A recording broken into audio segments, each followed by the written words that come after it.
Hello student, हम लोगों को नेक्स्ट टॉपिक पढ़ना है रिफ्लेक्शन बाय एटमॉस्फेयर, अर्थात इसको हम कह सकते हैं हमारे वायुमंडल के द्वारा अपवर्तन।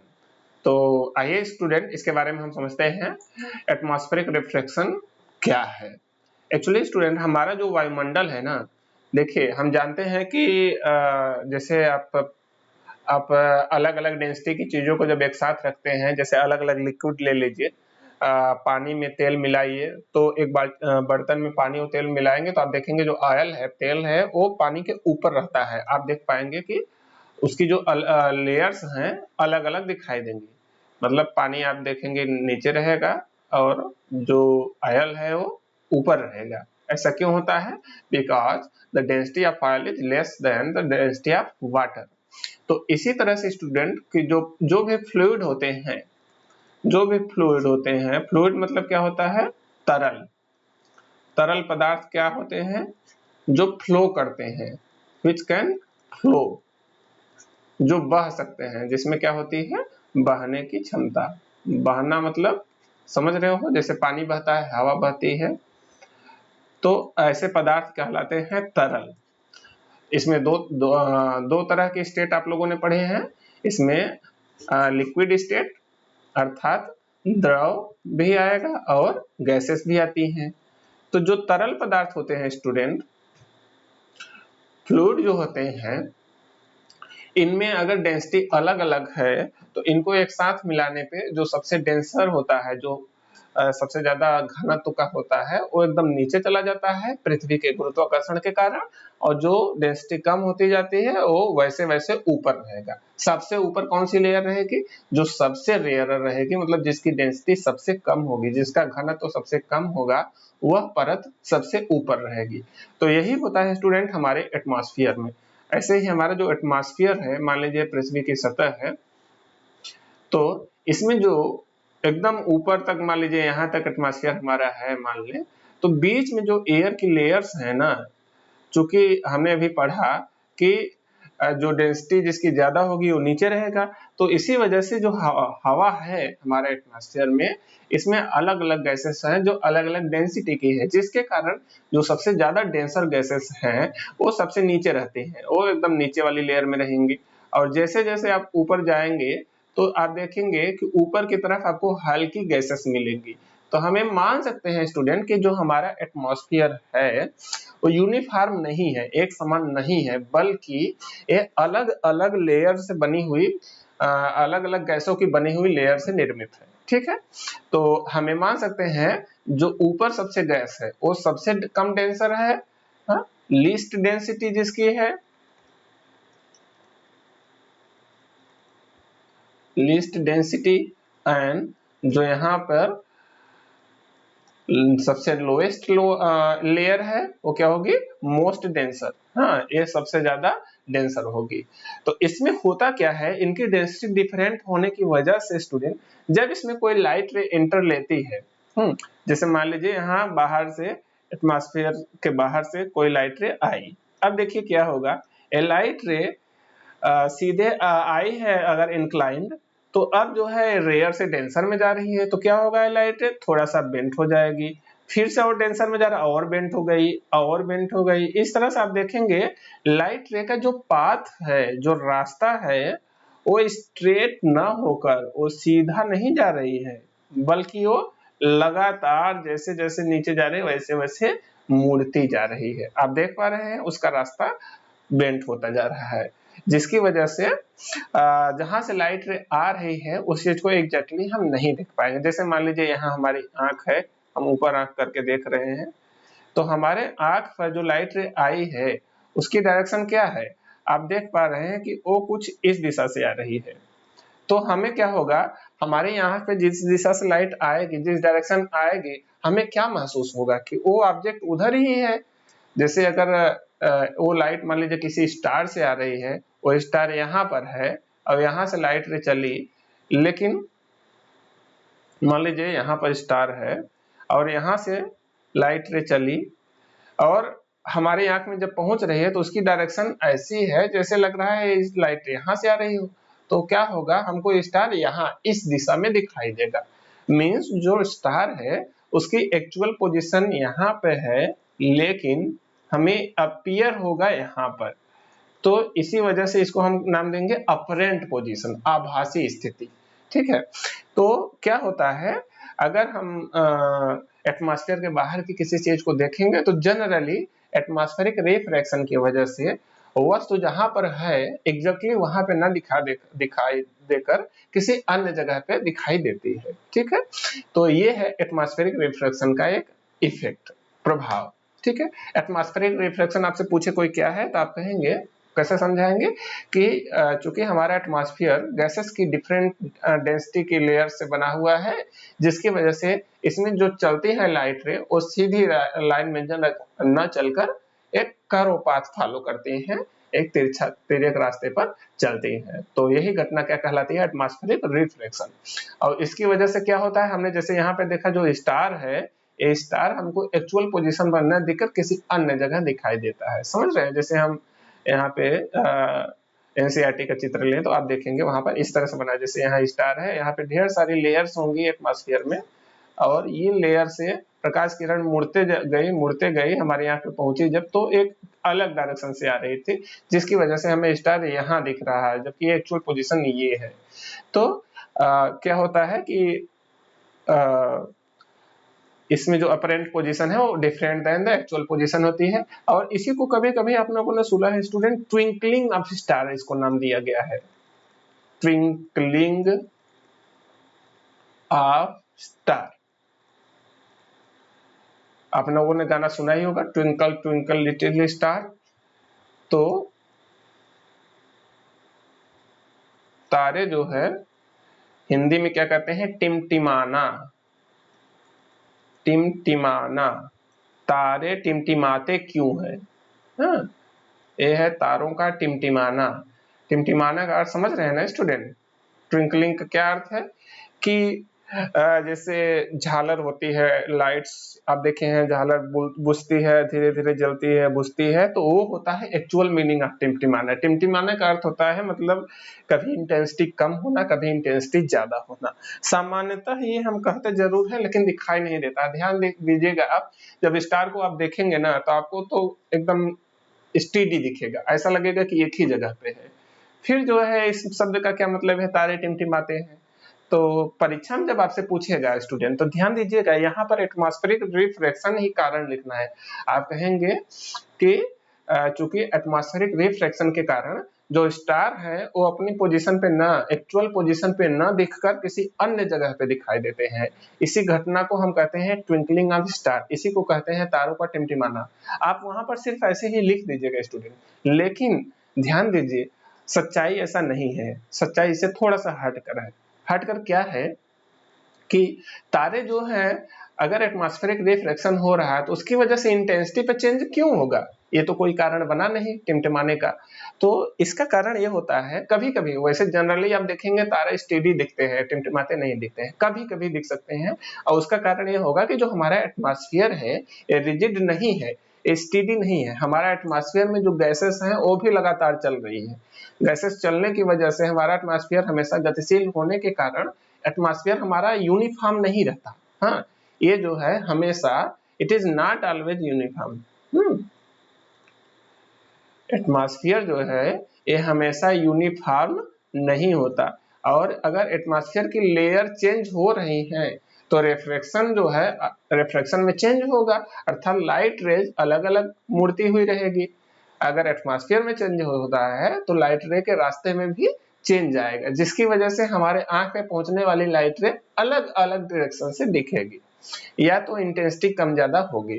तो इसका जो मुख्य कारण होगा वो होगा चेंज इन एटमॉस्फेयर। समझ रहे हैं, कभी भी आपसे डिटेल में कोई पूछे तो आप उसको यही समझाइएगा कि हमारा एटमॉस्फेयर यूनिफॉर्म हमेशा नहीं रहता, इट इज नॉट कांस्टेंट, ये जो है वेरी करता रहता है। इसकी जो डेंसिटी है अलग अलग जगह पे एक समान हमेशा नहीं बनी रहती, जिसकी वजह से हमारे आंख पे पहुंचने वाली लाइट रे भी मुड़ती रहती है, अलग अलग जगह पे वस्तु इसकी वजह से दिखाई देगी।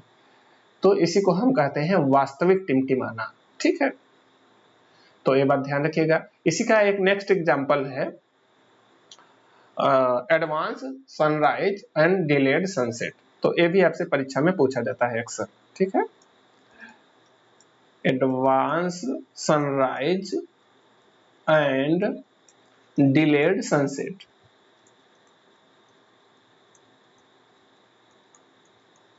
अर्थात ये जो है इसको हिंदी में क्या कहेंगे, अग्रिम सूर्योदय, सूर्योदय और विलंबित सूर्यास्त। विलंबित सूर्यास्त। आइए समझते हैं स्टूडेंट इसका क्या अर्थ है, ये दो शब्द जो है क्या कहना चाहते हैं। पहली बात तो ये कि आपसे पूछेगा एक एग्जाम्पल किसके हैं, तो आपको कहना है एटमॉस्फेरिक रिफ्रैक्शन के, वायुमंडलीय अपवर्तन के। याद रखिएगा ये वायुमंडलीय अपवर्तन के ही एग्जाम्पल है। वायुमंडलीय अपवर्तन में दो एग्जाम्पल आपको बताना है। First one is twinkling of star, अर्थात तारों का टिमटिमाना, और दूसरा एग्जाम्पल याद रखना है advance sunrise and delayed sunset. देखिए स्टूडेंट होता क्या है यहाँ पर, जैसे मान लीजिए हमारी अर्थ है, जैसा कि फिगर में दिया है, एनसीईआरटी का फिगर है। इसमें देखिए एक व्यक्ति खड़ा है जो काफी दूर तक देखिए एटमॉस्फेयर है। अब इस पर सन से होकर जो आने वाली लाइट रेज है, स्टूडेंट समझिएगा जरा, यहाँ पे मान लीजिए सुबह का समय है, तो यहाँ से सन लाइट रेज जो है ये है होरिजन। होरिजन का अर्थ क्या होता है स्टूडेंट, होरिजन होता है क्षितिज। क्षितिज क्या होता है, हम जब पृथ्वी के सतह के समांतर अपनी आंख से देखते हैं तो हमको आकाश जाकर मिलता हुआ दिखाई देता है। मतलब एक तरह से हमें कहे कि हम क्षैतिज दिशा में ही देख सकते हैं, तो हमारी आंख के समांतर, पृथ्वी के सतह के समांतर हमारी आंख के दिशा में आंख से जो सतह होती है उसी को हम क्षितिज कहते हैं, होरिजन कहते हैं। तो कायदे से होना क्या चाहिए था, जब इसके ऊपर सूर्य आएगा, होरिजन से ऊपर सूर्य आएगा, ये जैसे मान लीजिए ये है होरिजन, तो इसके ऊपर सूर्य आता तब दिखाई देना चाहिए था, क्योंकि तभी तो वहां से सीधी लाइट रे आएंगी हमारी आंख पे पहुंचेंगी, तब देखेंगे। लेकिन होता क्या है, एटमॉस्फेरिक रिफ्रैक्शन की वजह से ये जो सूर्य है जब होरिजन के नीचे रहता है, समझ रहे हैं, होरिजन से नीचे रहता है, जैसे यहाँ फिगर में दिया है देखिए, तो तब भी उस केस में भी यहाँ से चलने वाली लाइट रे देखिए जाती हैं, जैसे ही हमारे एटमॉस्फेयर में प्रवेश करती हैं तो ये बेंट होने लगती हैं, इनका रास्ता मुड़ने लगता है, मुड़ते मुड़ते फाइनली हमारे आंख पे पहुंच जाती है। जबकि ये हमारी आंख के वास्तविक सीध में अभी नहीं है, सूर्य अभी हमारे आंख के वास्तविक सीध में नहीं है, तब भी वहां से पहुंचने चलने वाली लाइट रे हमारी आंख पे पहुंच गई। और हम जानते हैं कोई वस्तु देखने के लिए सिर्फ इतना ही तो चाहिए कि जिस वस्तु से आंख हमारी आंख पे पहुंचेगी उस वस्तु को हम देख लेंगे, हमें इससे मतलब ही नहीं है वो कहाँ है। तो सूर्य से प्रकाश किरण हमारी आंख पे पहुंची और हमने उसको देख लिया, तो हमको जब दिखाई देगा तो हम उसको क्या कहेंगे, सूर्योदय हो गया, हमारे लिए वही तो है सनराइज। तो वो सनराइज देखिए एक्चुअल होरिजन से सन नीचे ही है, उसके पहले ही दिख गया, पहले ही मतलब आगे, अग्रिम दिख गया, मींस एडवांस में दिख गया, जबकि अभी सन होरिजन से नीचे है। इसीलिए इस घटना को क्या कहते हैं, अर्ली सनराइज या एडवांस सनराइज, हिंदी में अग्रिम सूर्योदय। और यही केस सूर्यास्त के समय भी होता है। सूर्यास्त के समय भी जब सन जो है होरिजन से नीचे डूब जाता है, तब भी वहां से चलने वाली लाइट रेज एटमॉस्फेरिक रिफ्लेक्शन की वजह से हमको दिखते हमारे आंख पे पहुंच जाती है और हमको सूर्य दिखता रहता है, अर्थात सूर्य डूबने के कुछ समय बाद भी हमें दिखाई देता है। जबकि वो वास्तविक रूप में होरिजन को नीचे चला जाता है, उसके बावजूद प्रकाश किरणें हमारी आंख पे आ जाती है तो सूर्य हमको दिखाई देता रहता है। तो सच्चाई ये है कि सूर्यास्त जो हुआ वो थोड़ा एक्चुअल में होरिजन से नीचे चला गया सूरज तब भी दिख रहा है, मतलब लेट तक दिख रहा है, विलंब तक दिख रहा है, देर तक दिख रहा है। That's why it is called delayed sunset, विलंबित सूर्यास्त। तो एग्जांपल याद रखेंगे आप किसमें, टोटल एटमॉस्फेरिक रिफ्रैक्शन, ठीक है। इसका एक और एग्जांपल स्टूडेंट पूछा जाता है कभी कभी, उसको भी आप याद रखिएगा, मिराज। हाँ, इसको हम कहते हैं हिंदी में मृग तृष्णा। ये भी एटमॉस्फेरिक रिफ्रैक्शन की वजह से होता है, लेकिन ये उसकी एक विशेष स्थिति है। एटमॉस्फेरिक रिफ्रैक्शन की एक विशेष स्थिति है, हिंदी में कहते हैं मृग तृष्णा। और इंग्लिश में मिराज। देखिए क्या है, एक्चुअल में स्टूडेंट होता ये है ना कि जब गर्मी के दिनों में आप जो है ध्यान देंगे तो जो पृथ्वी की सतह होती है ना, ये काफी गर्म हो जाती है। सूर्य से आने वाली किरणों की वजह से पृथ्वी की सतह जो है, अर्थ सरफेस जो है, ये गर्म हो जाती है। तो गर्म होने की वजह से इसके कांटेक्ट में जो हवा के कण होते हैं, इसके कांटेक्ट में कण होने की वजह से वो भी गर्म हो जाते हैं। तो ये जो एकदम सटा हुआ, पृथ्वी की सतह से जो सटा हुआ हवा के कण है, वो गर्म होने की वजह से फैल जाते हैं, दूर दूर हो जाते हैं, तो इनकी डेंसिटी घट जाती है। ऊपर जैसे जैसे जाएंगे तो वहां की हवा ठंडी रहेगी, और ऊपर जाएंगे और ठंडा रहेगा।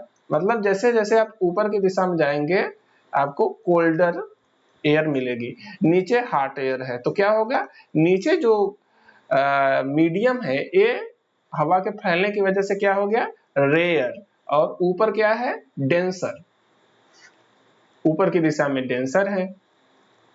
तो यहाँ देखिए चेंज हो गया थोड़ा सा कंडीशन। जनरली एटमॉस्फेरिक रिफ्लेक्शन में हमने क्या पढ़ा था, ऊपर की ओर रेयर रहता है, नीचे जैसे जैसे आएंगे तो डेंसिटी बढ़ती है।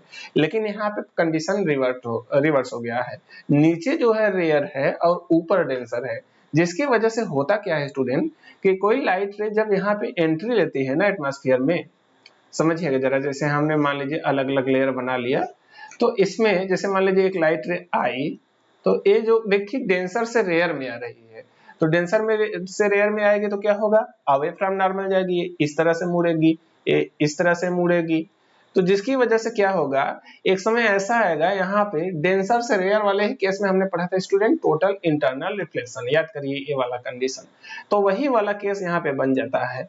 यहाँ पे केस ये बनेगा तो क्या होगा, लाइट रे यहाँ से फिर से ऊपर मुड़ जाएगी और ये इस तरह से मुड़ती चली जाएगी ऊपर की दिशा में, समझ रहे हैं। तो क्या होगा, ये लाइट रे इस तरह से आएगी, ये ऊपर की तरफ ही मुड़ जाएगी, समझ रहे हैं, ये इसका रास्ता होगा। तो मान लीजिए यहाँ पर एक पेड़ है, एक पेड़ यहाँ पे खड़ा है, और गर्मी के दिनों में आप बाहर निकले हुए हैं, तो इस पेड़ से आने वाली लाइट रे ऐसे चलेगी नीचे की तरफ, और फाइनली ये आपकी आंख पर जब पहुंचेगी, यहाँ पर मान लीजिए आप खड़े हैं, तो आप देखेंगे कि आपकी आंख पर जब पहुंचेगी तो ये लाइट रे आपकी आंख पे नीचे से ऊपर की ओर आ रही है। तो आपको क्या होगा, ये लाइट रे चली कहाँ से थी, इस पेड़ से चली थी, और आपके आंख में पहुंची, अर्थात आपको ये पेड़ दिखाई देगा, लेकिन ये लाइट नीचे से आ रही है, आपकी आंख में पहुंच कहां से रही है, नीचे से। तो आपको पेड़ कहां दिखाई देगा, नीचे की दिशा में दिखाई देगा, समझ रहे हैं। तो यहाँ पर हो ये रहा है कि आपको पेड़ जो है वास्तव में है ऊपर, लेकिन दिखाई दे रहा है नीचे। तो आपको क्या लगेगा कि पेड़ जो है, यहाँ पे हो सकता है थोड़ी दूर पे हमारे सामने पानी हो, जैसा कि यहाँ पे आप चित्र में देख सकते हैं। इस चित्र में हमने यहाँ पे रखा है, देखिए कुछ चित्र, यहाँ पे देखिए आदमी खड़ा है, इसको ये नारियल के पेड़ या जो भी घर है ये नीचे की दिशा में दिखाई दे रहे हैं। तो ऐसा क्यों होता है, ऐसा हमारा अनुभव जो है पुराना, उसमें ये रहता है कि जनरली कहीं तालाब उलाब हो, कहीं सामने पानी हो, तो हमको दिखाई देता है कि ऊपर वाली चीज, उसकी परछाई नीचे उसमें दिखाई देती है, तो हमको यही महसूस होता है कि शायद वहां पे पानी हो। देखिए यहाँ पे फिगर में ऐसा आप सड़कों पे अक्सर अनुभव किए होंगे, सड़क पे गर्मी के दिनों में जब धूप में आप जा रहे होंगे, तो सड़क पे ऐसा लगता है थोड़ी दूर जाके पानी है वहां पे, आपको ऐसा दिखा होगा। देखिए ऐसा पे सड़क जा रहे हैं तो आपको थोड़ी दूर पे ऐसा लगता है पानी है सड़क पे, लेकिन जब आप वहां पहुंचते हैं तो आप देखते हैं वहां कोई पानी नहीं है, सड़क पूरी सूखी है। तो वहां पर यही घटना हो रही होती है स्टूडेंट, वहां पे एटमॉस्फेयर गर्म होने की वजह से यहाँ पे उल्टा हो गया होता है, हमको ऊपर की चीजें नीचे दिखाई देती हैं। मतलब यहाँ जैसे ऊपर का बादल हमको यहाँ दिखाई देता है, तो हमको क्या लगता है कि यहाँ पे सामने पानी है, उसी में परछाई दिख रही है, लेकिन वास्तविकता ऐसा नहीं है। ठीक है, तो इसको हम नाम देते हैं मिराज। इसको मृग तृष्णा भी कहते हैं, इस वजह से कि मृग जो होते हैं, अगर कोई रेगिस्तानी जगह है वहां पर मृग बेचारे जो अगर प्यासे हैं, तो सामने उनको ऐसा महसूस होता है कि पानी है, तो उसके चक्कर में जो है दौड़ते रह जाते हैं। सामने उनको गर्मी की वजह से दिखेगा, वहां पे परछाई दिखेगी, उनको लगेगा पानी है, वहां जाएंगे तो पानी नहीं रहता। तो मृग की प्यास जैसा, तृष्णा मतलब एक तरह से इच्छा जिसके लिए बहुत ज्यादा हो, तो मृग तृष्णा भी इसको कहते हैं। तो स्टूडेंट आज की क्लास जो है छोटा सा ही रखते हैं इसको। नेक्स्ट टॉपिक जो है इससे अलग है, इसलिए टॉपिक वाइज हम रखना चाह रहे हैं, तो इसको यहीं तक रखते हैं। मिलते हैं हम लोग नेक्स्ट वीडियो में। धन्यवाद।